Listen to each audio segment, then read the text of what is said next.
الحمد للہ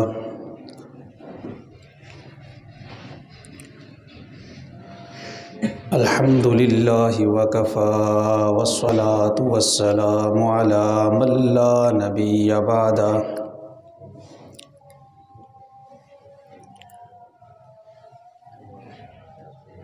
اما بعد فاعوذ باللہ من الشیطان الرجیم بسم اللہ الرحمن الرحیم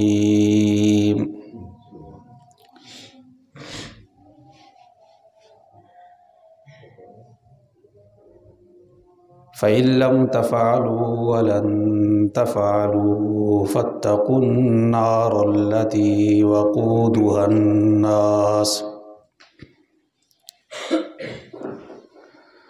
وقودها الناس والحجارة أعدت للكافرين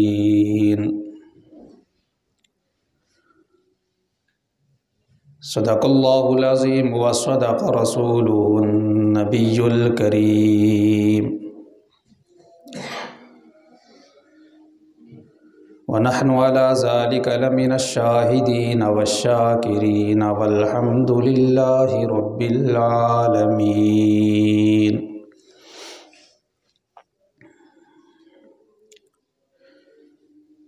إن الله وملائكته يصلون على النبي يا أيها الذين آمنوا صلوا عليه وسلموا تسليما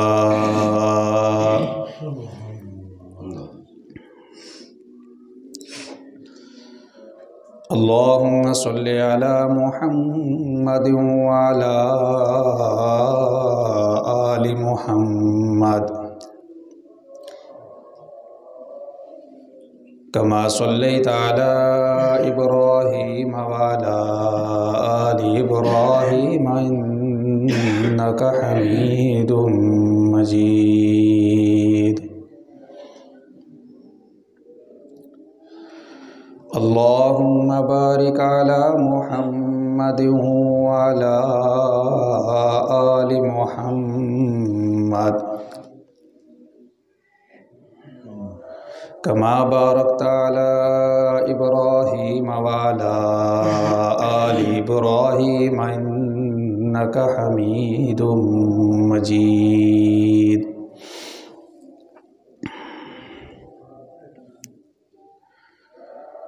یا رب صل وسلم دائما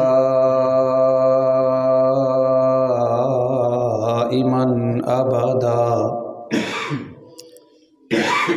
علی حبیبک خیر الخلق کلہم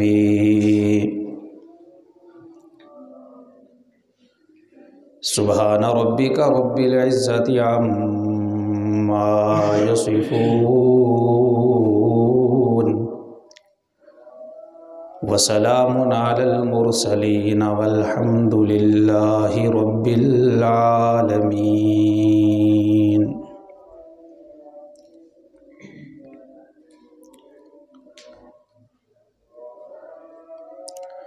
لائق ست تعظیم قابل احترام بزرگوں دوستوں اور ساتھیوں،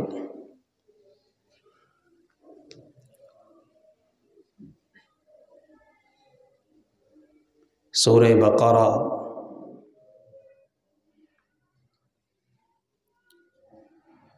کی تفسیر آپ کے سامنے عرض کی جا رہی ہے۔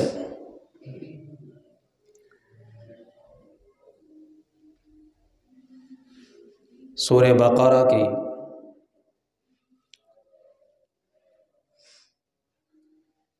آیت نمبر 24 میں نے آپ کے سامنے تلاوت کی ہے۔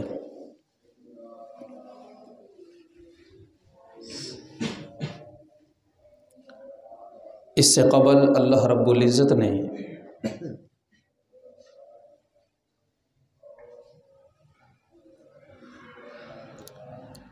نبی پاک صلی اللہ علیہ وسلم کی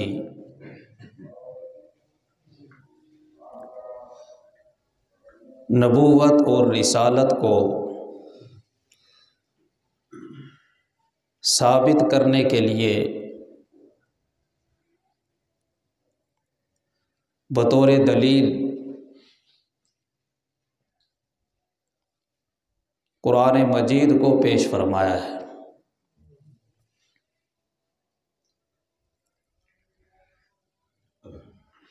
فرمایا وَإِن كُنتُمْ فِي رَيْبٍ مِّمَّا نَزَّلْنَا عَلَىٰ عَبْدِنَا،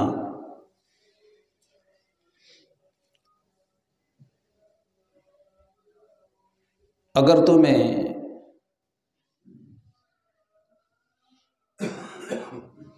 اس قرآن میں شک ہے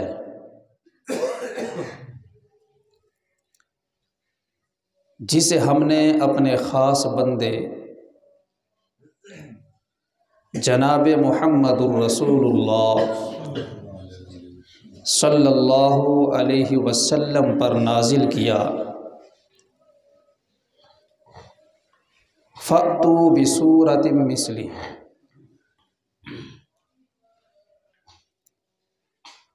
تو پھر اس جیسی کوئی ایک صورت بنا لاؤ۔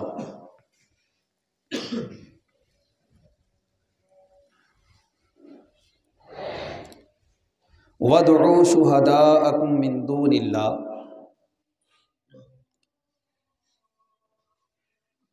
اور قرآن کی مثل بنانے میں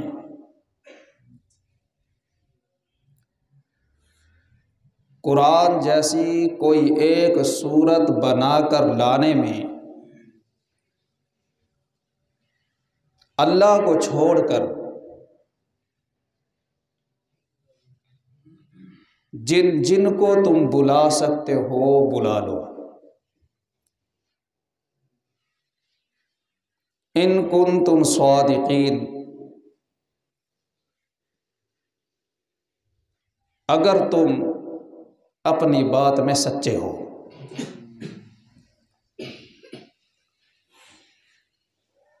اس آیت پر اس سے قبل بڑی تفصیل سے میں گفتگو عرض کر چکا ہوں۔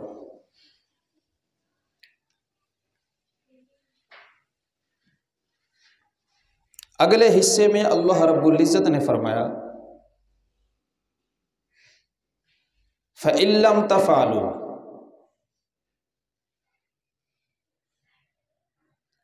اگر تم ایسا نہ کر سکو، یعنی قرآن جیسا قرآن نہ بنا سکو، پوری کتاب تو ایک طرف رہی، قرآن جیسی کوئی ایک صورت بھی نہ بنا سکو، یا قرآن جیسی کوئی ایک آیت بھی نہ بنا سکو،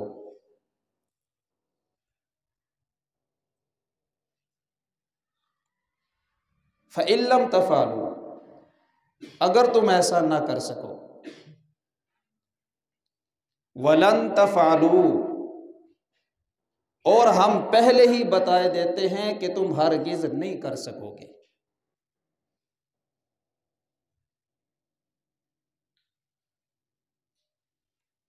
آیت کے اس حصے میں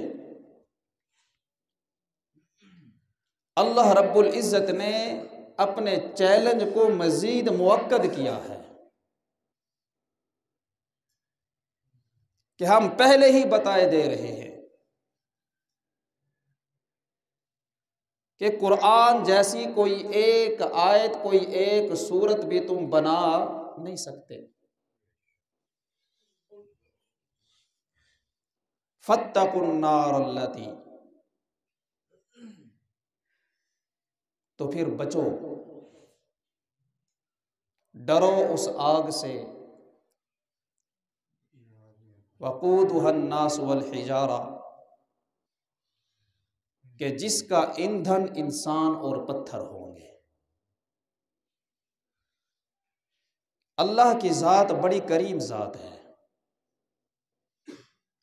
اللہ کی ذات بڑی شفیق ذات ہے۔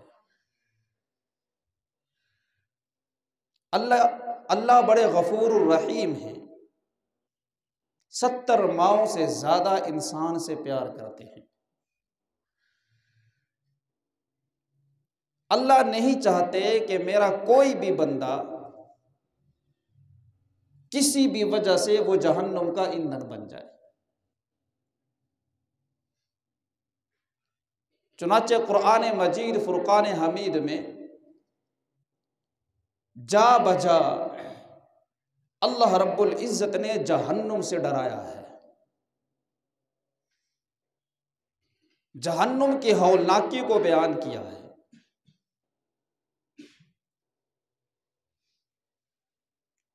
اور اس ڈرانے سے مقصود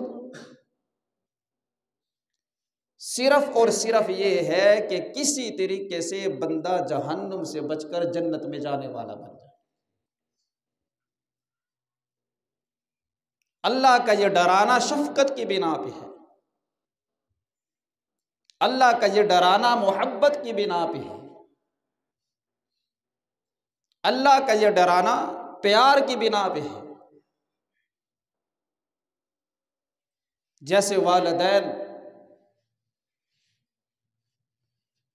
بچے کو ڈراتے ہیں کہ اس وقت باہر نہ جانا، یا فلاں راستے سے نہ جانا، یا فلاں کے ساتھ نہ کھیلنا، فلاں کے ساتھ نہ بیٹھنا، یا شرارت نہ کرنا، اگر تم نے ایسا کیا تو پھر پٹائی ہوگی۔ اب والدین کا بچے کو ڈرانا یہ محبت کی بنا پہ ہے کہ کہیں وہ ان کاموں میں پڑ کر اپنا نقصان نہ کر بیٹھے۔ اسی طریقے سے اللہ نے قرآن مجید میں جہاں جہاں اپنی ذات سے بندوں کو ڈرایا ہے وہ خوفناک کرنے کے لیے نہیں ہے، وہ وحشت اور دہشت میں مبتلا کرنے کے لیے نہیں ہے۔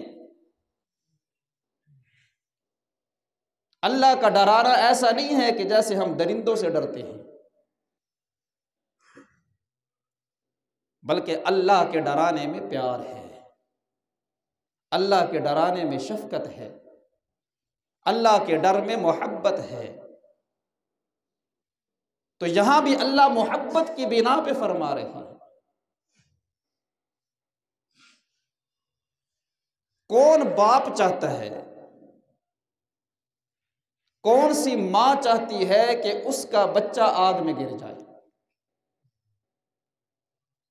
تو دنیا کی ایک ماں یہ گوارا نہیں کر سکتی کہ میری اولاد، میرا بیٹا، میری بیٹی وہ کسی تکلیف کے اندر مبتلا ہو جائے، وہ کسی گڑھے کے اندر گر جائے، کسی آگ کے اندر گر جائے۔ تو 70 ماؤں سے زیادہ پیار کرنے والا اللہ بھی نہیں چاہتا کہ میرا بندہ جہنم کے گڑھے میں گر جائے۔ تو شفقت کی بنا پہ اللہ فرما رہے ہیں کہ اگر تم قرآن کی مثل نہ لا سکو تو پھر منکر نہ بنو، ضد نہ کرو، حضور کا انکار نہ کرو، قرآن کا انکار نہ کرو، حضور کی نبوت اور رسالت پہ ایمان لے آؤ۔ اگر تم نے ایسا نہ کیا فاتقوا النار التی، تو پھر اس آگ کا ایندھن بن جاؤ گے۔ فرمایا بچو النار التی، اس آگ سے کہ جس کا ایندھن انسان اور پتھر ہیں۔ کون سے انسان جہنم میں جائیں گے؟ علماء فرماتے ہیں کہ اصل میں جو جہنم کی وضع ہے اور جو جہنم کی تیاری ہے وہ کافروں کے لیے ہے، جیسا کہ اسی آیت کے آخر میں فرمایا گیا اعدت للکافرین، اس جہنم سے بچو جو کافروں کے لیے تیار کی گئی ہے۔ تو جہنم کے اصل حقدار، جہنم کے اصل مقصود وہ کافر اور مشرک ہیں جو بغیر توبہ کے دنیا سے چلے گئے۔ اور مسلمان گناہگار مسلمان وہ بھی تب وہ جہنم میں جائیں گے.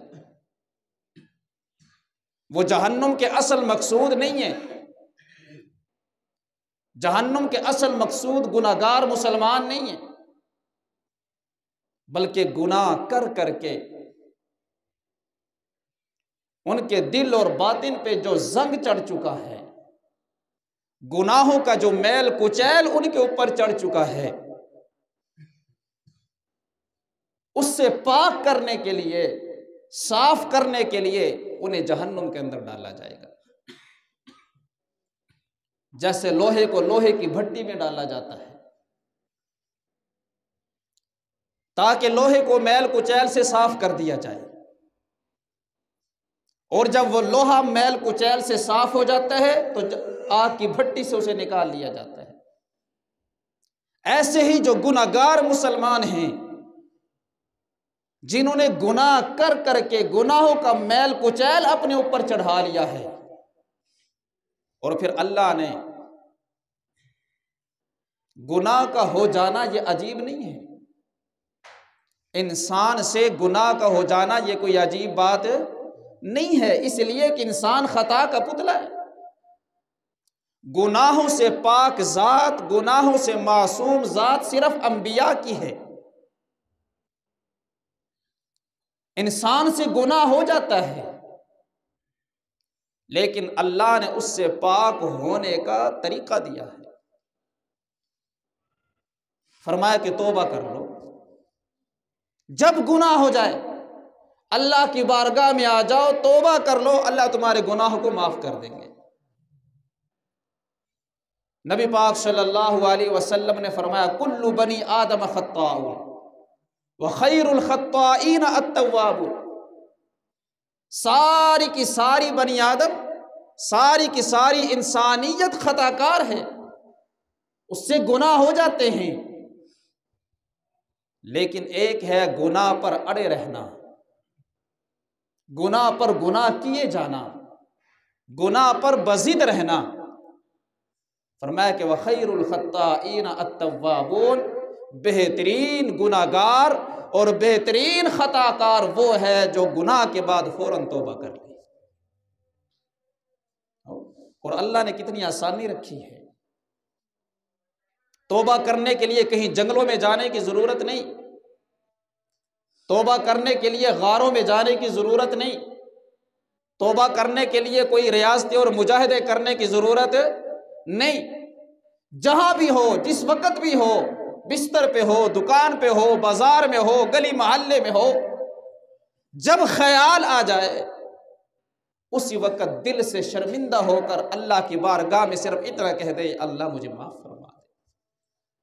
اتنا کہنا بندے کی طرف سے، اتنا کہنا بندے کا کام ہے، اور اس کے گناہ کو معاف کر دینا یہ میرے اللہ کا کام ہے.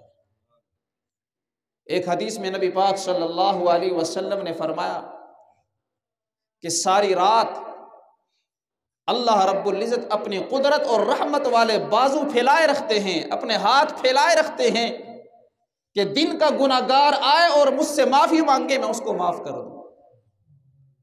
اور ہر روز اللہ اپنے ہاتھ پھیلائے رکھتے ہیں کہ آئے صلح کرنے کے لیے کوئی آئے، رات کا گناہگار آئے مجھ سے آ کر معافی مانگے، میں معاف کرنے کے لیے تیار ہوں. میرے بھائیوں، بزرگوں، دوستوں اور ساتھیوں، دیر ہماری طرف سے ہے. اللہ صلح کے لیے تیار بیٹھے ہیں، اللہ نے صلح کے لیے ہاتھ بڑھائے ہوئے ہیں.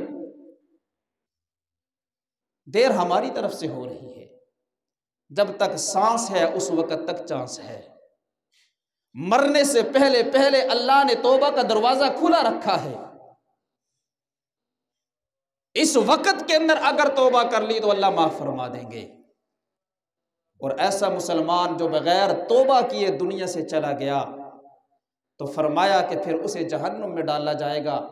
اور جہنم میں اسے اس لیے نہیں ڈالا جائے گا کہ اس کو سزا دی جائے گی، بلکہ گناہ کر کے جو اس نے اپنے اوپر میل کچیل چڑھا لیا تھا، گناہوں کی جو گندگی وہ ساتھ لے کے آیا تھا، اس کو صاف کرنے کے لیے جہنم کے اندر ڈالا جائے. اور پھر جس قدر گناہوں کا میل کچیل ہوگا اسی قدر جہنم کے اندر رہنا ہوگا. تھوڑا ہوگا تو جلدی نکل آئے گا، زیادہ ہوگا تو کچھ دیر وہاں پہ لگے گا. تو عرض یہ کر رہا ہوں کہ جہنم کی جو تیاری ہے وہ دراصل کافروں کے لیے ہے، وہ دراصل مشرکوں کے لیے ہے. تو یہاں الناس سے مراد وہ کافر اور مشرک ہیں. تو فرمایا کہ بچو اس جہنم سے جس کا ایندھن انسان ہے، اور دوسری چیز فرمایا والحجارہ، اور جس کا ایندھن پتھر ہے. پتھروں سے کون سے پتھر مراد؟ علماء فرماتے ہیں، بعض مفسرین فرماتے ہیں کہ گندک کے پتھر مراد ہیں، گندک کے پتھر. اور بعض علماء فرماتے ہیں کہ عام پتھر مراد ہیں، اس لیے کہ پتھر کی یہ خاصیت ہوتی ہے کہ وہ جلدی گرم ہوتا ہے اور دیر تک گرم رہتا ہے، اور اس کی تپش اور ہیٹ بھی زیادہ ہوتی ہے. اور جب اس کو آگ کے اندر ڈالا جائے گا تو جہنم کی آگ تو ویسے ہی دنیا کی آگ سے 70 گنا زیادہ گرم ہے. جب اس کے اندر پتھر جل رہے ہوں گے اور وہ پتھر جو ہے لال انگارہ بنے ہوئے ہوں گے، سرخ انگارے بنے ہوئے ہوں گے، اس وقت جہنم کی آگ کا کیا عالم ہوگا، اور ان لوگوں کا کیا حال ہوگا جو ان پتھروں کے اندر دبے پڑے ہوں گے. اللہ ڈرا رہے ہیں، اللہ شفقت کی بنا پہ ڈرا رہے ہیں کہ اس جہنم سے اپنے آپ کو بچا. اور بعض علماء فرماتے ہیں کہ ان پتھروں سے مراد عام پتھر نہیں ہیں، بلکہ ان پتھروں سے مراد وہ پتھر ہیں کہ جن کی یہ لوگ پوجا کیا کرتے تھے، جن پتھروں سے انہوں نے امیدیں وابستہ کر رکھی تھی، جن کے متعلق انہوں نے مختلف نظریات گھڑ رکھے تھے، مختلف عقائد بنا رکھے تھے کہ یہ ہمارے حاجت روا ہیں، یہ ہمارے مشکل کشا ہیں، یہ ہماری ضرورتوں کو پورا کرتے ہیں، جن کے نام کے یہ چڑھاوے چڑھایا کرتے تھے، جن کے نام پر یہ نذرانے دیا کرتے تھے، جن کو اوپر جا کر یہ چادریں ڈال کر آیا کرتے تھے. فرمایا کہ یہ وہ پتھر ہوں گے کہ جن کے بارے میں انہوں نے یہ نظریہ بنا رکھا تھا کہ یہ اللہ کے محبوب ہیں، یہ اللہ کے پیارے ہیں، ہم تو ان کے سامنے اس لیے جھکتے ہیں، ان کے سامنے اپنی پیشانی کو اس لیے ٹیکتے ہیں، ان کے سامنے سجدہ ریز اس لیے ہوتے ہیں کہ ایسا کرنے سے یہ خوش ہوں گے اور ان کے ذریعے سے اللہ کا قرب ہمیں حاصل ہوگا. الہ العالمین نے منظر کشی فرمائی. رب کائنات نے فرمایا والذین اتخذوا من دونہ اولیاء ما نعبدہم الا لیقربونا الی اللہ زلفیٰ. فرمایا کہ وہ لوگ کہ جنہوں نے اللہ کو چھوڑ کر اپنا کارساز بنا لیا، اللہ کو چھوڑ کر اپنا میتی بنا لیا، اللہ کو چھوڑ کر اپنے الہ اور معبود بنا لیے، وہ انسانوں کی صورت میں ہوں تب، وہ پتھروں کی صورت میں ہوں تب، وہ بتوں کی صورت میں ہو تب، وہ چاند ستاروں کی صورت میں ہو تب. فرمایا والذین اتخذوا من دونہ اولیاء، وہ لوگ کہ جنہوں نے اللہ کے ماں سوا اور چیزوں کو اپنا کارساز بنا لیا، اپنا حمیتی بنا لیا. ما نعبدہم الا لیقربونا الی اللہ زلفیٰ، اور ان کے متعلق یہ نظریہ بنا کر بیٹھے، یہ عقیدہ بنا کر بیٹھے، یہ سوچ بنا کر بیٹھے ہیں کہ ہم تو ان کے سامنے اس لیے سجدے کرتے ہیں کہ یہ ہمیں اللہ کے قریب کر دیں گے. یہ ہمیں کس کے قریب کریں گے؟ فرمایا ما نعبدہم، کہتے ہیں کہ ہم تو ان کی پرستش، ہم تو ان کی پوجا، ان کے سامنے پیشانی، ان کے سامنے سجدہ ریزی اس لیے کرتے ہیں الا لیقربونا الی اللہ زلفیٰ، کہ یہ ہمیں اللہ کے قریب کر دیں گے. فرمایا کہ وہ پتھر، وہ اللہ کا غیر کہ جن کے متعلق انہوں نے مختلف نظریات بنا رکھے تھے، جن پر چڑھاوے چڑھایا کرتے تھے، جن پر چادریں جا کر کے چڑھایا کرتے تھے، جن کو اپنا مشکل کشا حاجت روا بنا لیا تھا، فرمایا کہ یہ پتھر یہ جہنم میں جائیں گے. الہ العالمین نے ایک اور مقام پہ اس کی وضاحت فرما دی. رب کائنات نے فرمایا انکم وما تعبدون من دون اللہ حسب جہنم انتم لہا واردون. الہ العالمین نے فرمایا تم بھی وما تعبدون من دون اللہ، اور وہ جن کی تم پوجا کرتے رہے، تم بھی، اور جن کی تم پرستش کرتے رہے، جن کو تم پوجتے رہے، جن کے سامنے پیشانیاں جھکاتے رہے، جن کے سامنے ہاتھ جوڑ کر بیٹھے رہے، فرمایا انکم، تم بھی، وما تعبدون من دون اللہ، اللہ کو چھوڑ کر جن کی تم پوجا کرتے رہے، حسب جہنم، یہ سب کا سب جہنم کا ایندھن ہوگا، انتم لہا واردون، تم سب کے سب اس جہنم میں داخل ہو کر رہو گے۔ کن کو کہا جا رہا ہے؟ وہ لوگ کہ جنہوں نے اللہ کو چھوڑ کر غیر کو اپنا حاجت روا بنا لیا، جنہوں نے اللہ کو چھوڑ کر غیر کو اپنا مشکل کشا بنا لیا، جنہوں نے اللہ کو چھوڑ کر غیر سے امیدیں وابستہ کر لی کہ ان سے ہوتا ہے، یہ کرتے ہیں، یہ نفع نقصان کے مالک ہے، اللہ کو چھوڑ کر غیر کے نام پر نذرانے دیتے رہے، فرمایا کہ تم بھی اور تمہارا وہ غیر بھی سب کے سب جہنم کے اندر جائے۔ یا اللہ، جنہوں نے ان کی پوجا کی ان کا جہنم میں جانا تو سمجھ میں آتا ہے، مگر وہ پتھر، وہ اللہ کا غیر، وہ بت، یہ جہنم میں کیوں جائیں گے؟